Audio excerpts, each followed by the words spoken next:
வர்றாரு, ஜெகன்மோகன் ரெட்டி ஸ்டைல்ல ஸ்ட்ரைட்டா சிஎம்.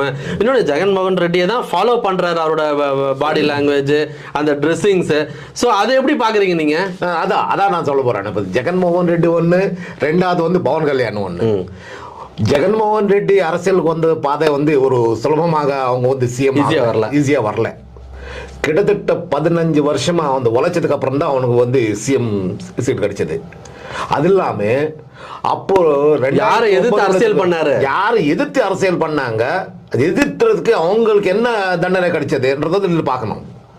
16 மாசம் வந்து அவர் ஜெயில இருந்தாங்க. சோனியா காந்தியை எதிர்த்ததுக்காக 16 மாசம் வந்து ஜெயில இருந்தாங்க. Supreme power. ஆமா, சுப்ரீம் பவர். அப்போ 2 வாட்டி யூபிஏ கவர்மெண்ட் சென்ட்ரல் இருக்கும்போது அவங்க சுப்ரீம் பவர். பட் அந்த அவங்களே எதிர்த்து கட்சியிலிருந்து இருக்காங்க, அவங்க மேல கேஸ் போட்டிருக்காங்க. ஒரு கேஸ் கிடையாது, 16